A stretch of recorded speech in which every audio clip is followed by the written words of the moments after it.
नमस्कार, आप देख रहे हैं लाइव इंडिया न्यूज। मैं हूं आपके साथ धनी कुमार। अभी हमारे साथ बातचीत करने के लिए बिहार सरकार के कला संस्कृति युवा मंत्री हैं आलोक रंजन झा। इनसे कई राजनीतिक सवालों से लेकर कल प्रधानमंत्री मोदी का बिहार दौरा हुआ था, उन तमाम चीज़ों को लेकर इनसे सवालात करते रहे, इनसे रूबरू होते हैं। सर, प्रधानमंत्री देश कैसे पहले प्रधानमंत्री बने जो कि बिहार विधानमंडल में पहुँचे, और कल जो तस्वीर दिखी, नेता प्रतिपक्ष ने भाषण दिया और उस मंच पे कई मांगे भी की, क्या लगता है वो सही था या फिर गौरवान्वित होने का मुद्दा था कल?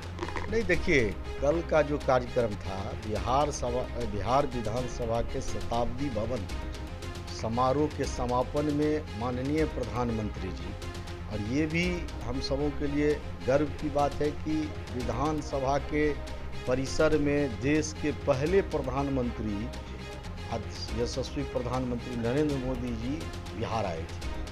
और जिस प्रकार से उन्होंने इस बिहार के सम्मान को बढ़ाने का काम किया, उन्होंने इन बिहार वासियों के बारे में अपनी बात कही, जिसमें उन्होंने कहा कि बिहार के लोग को यदि आप सम्मान देते हैं तो बिहार के लोग उसको कई गुना बढ़ा करके उस सम्मान को वापस करते हैं। और जिस प्रकार से बिहार के गौरव को बढ़ाने का काम किया, बिहार के गौरवशाली अतीत को उन्होंने याद दिलाया और बिहार के गौरवशाली अतीत को दुनिया में रखने का काम उन्होंने किया।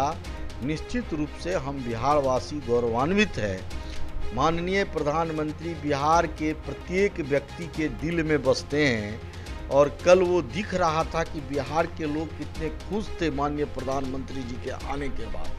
लेकिन नेता प्रतिपक्ष ने जिस प्रकार से उस गौरवान्वित क्षण में राजनीतिक बात उस मंच पर करने का काम किया, हम समझते हैं निश्चित रूप से ये उचित नहीं है। और इसी के कारण से जब वो वहाँ पर भाषण देने के लिए गए तो किसी के रटे लिखे लिखाए बातों को जब वहाँ वो पढ़ रहे थे तो वो अपनी बात को ठीक से नहीं रख पा रहे थे, वो उसमें लड़खड़ा जाते थे। इसलिए हम समझते हैं कल का क्षण गौरवान्वित होने का क्षण था, कल का क्षण राजनीतिक क्षण नहीं था। लेकिन सर, एक सवाल ये है कि कल का इतना बड़ा महत्वपूर्ण ऐतिहासिक क्षण था, देश के पहले प्रधानमंत्री बिहार विधानमंडल पहुंचे थे, लेकिन नेता प्रतिपक्ष थोड़ा सा लड़खड़ा गए। ऐसा नहीं हो सकता है कि उस जगह पे एक अच्छे से भाषण दे सकते या फिर अच्छी बातें बोल सकते, राजनीतिक रूप ना देते हुए? नहीं, हमने आपको कहा कि आप जिस क्षण में माननीय प्रधानमंत्री जी आए थे, उस क्षण को यदि आप उस क्षण को समझ करके वहाँ पर बोलते तो नहीं लड़खड़ाते। उस मंच को भी आपने राजनीतिक सोच के रूप में देखा, और उसी के कारण से आप जो वहाँ बोलना शुरू किए तो आप माननीय नेता प्रतिपक्ष लड़खड़ा गए उसमें।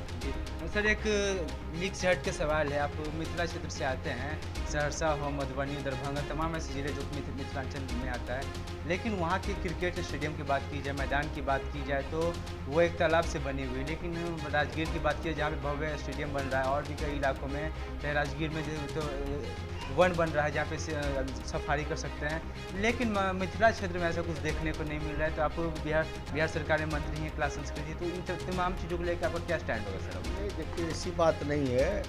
एनडीए की सरकार जब से इस राज्य में आई है, जिस प्रकार से मिथिला की तरफ उनका मानना है कि हम लोगों का मानना है कि बिना मिथिला के विकास का पूरे संपूर्ण बिहार का विकास संभव नहीं है।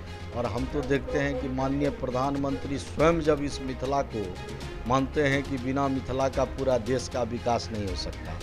और आपने देखा एनडीए की ही सरकार ने मैथिली को अष्टम सूची में देने का काम किया। एनडीए की सरकार जो है स्वर्णिम चतुर्भुज में और कोसी महासेतु बनाने का काम किया। एनडीए की सरकार अभी आज मिथिला में एम्स देने का काम किया। एनडीए की सरकार मिथिला में एयरपोर्ट देने का काम किया। तो हम समझते हैं कि ऐसी बात नहीं है कि मिथिला में विकास नहीं हो रहा और अन्य जगह हो रहा। जहाँ तक आपने स्टेडियम की बात की, मधुबनी का भी स्टेडियम आने वाले समय में एक अच्छा स्टेडियम बनेगा। हम लोगों ने वहाँ के जिला पदाधिकारी से उस स्टेडियम का डीपीआर बना करके भेजने के लिए कहा। और आपको एक बात हम बता देना चाहते हैं कि पूरे राज्य भर में खेल का इंफ्रास्ट्रक्चर को मजबूत करने के लिए हम लोग काम करना शुरू कर दिए हैं। और प्रत्येक जिला का, चाहे जो स्टेडियम हो, प्रखंड का स्टेडियम हो या प्रमंडलीय मुख्यालय का स्टेडियम हो, उसको सेंटर ऑफ एक्सेलेंस बनाने की तैयारी हम लोग हैं। कर रहे हैं और राज्य भर में खेल के इंफ्रास्ट्रक्चर को डेवलप कर रहे हैं। साथ ही साथ राज्य के खिलाड़ी के लिए नई नीति ला करके कोई भी खिलाड़ी अब संसाधन के अभाव में अपने प्रदर्शन को नहीं रोक सकता है। हमने ऐसी तैयारी की है, यदि हमारे पास इंफ्रास्ट्रक्चर नहीं भी है तो यदि उस खिलाड़ी के पास प्रतिभा है और उसको प्रशिक्षण देने की आवश्यकता है तो हम बाहर अन्य राज्य में भी भेज करके उसको प्रशिक्षण दिलाने का अब काम करना शुरू कर दिए हैं। इसलिए आने वाला समय यह राज्य में जो प्रतिभा है खेल का, वह प्रतिभा अब आपको दिखने लगेगा कि कैसे वह प्रतिभा पूरे देश और दुनिया में बिहार का प्रतिभा आपको दिखेगा। आखिरी सवाल सर, खेल कोटे से जो शिक्षक है उनकी भर्तियां नहीं हो रही है, वो भी सड़कों पे उतर देखने को मिलते हैं, हंगामा करते हैं, आंदोलन करते हैं। अभी तो सरकार ने आपने देखा है, जो भी फिजिकल टीचर है अभी तो हम लोगों ने उसके लिए भी बहाली निकाला है, तो ऐसी बात तो नहीं है। हमारी सरकार प्रत्येक क्षेत्र में काम कर रही है और आप देख रहे होंगे कि अब जो है सो स्कूल में से भी खेल शुरू होगा। अभी कल परसों आपने पेपर में देखा होगा कि शिक्षा मंत्री जो है खेल शिक्षा विभाग के माध्यम से स्कूल में कैसे खेल का शिक्षा हो, इसके लिए काम किया जा रहा है। तो अब उस बात नहीं है। अब हम लोग सबको मैंने खेल को बढ़ाने के लिए जो भी करना पड़ेगा, उन सारी चीज़ों को, सारी योजनाओं को लाने के लिए हम लोग तैयार हैं। सर शुक्रिया। तो ये थे हमारे साथ बिहार सरकार के कला संस्कृति युवा मंत्री ने तमाम तरह के सवाल किए। प्रधानमंत्री मोदी देश के से पहले प्रधानमंत्री जिन्होंने कल बिहार का दौरा किया और बिहार विधानमंडल पहुंचे थे, जहां पर नेता प्रतिपक्ष ने वहां पे कुछ मांगे रखी और कहीं ना कहीं भाषण देने के दौरान वो लड़खड़ा भी गए। साथ ही साथ मिथिलांचल के क्षेत्र में खेल को लेकर क्या कुछ स्थिति खेल के मैदान की क्या कुछ हालत, उसको लेके, और राजगीर की बात की या फिर मगध क्षेत्र की बात की तो वहाँ पर जिस तरीके से विकास हो रहा है, तमाम चीज़ों को लेकर हमने इनसे बातचीत की। साथ ही साथ फिजिकल टीचर की बहाली कब होगी, तमाम चीज़ों को लेकर हमने इनसे बातचीत की।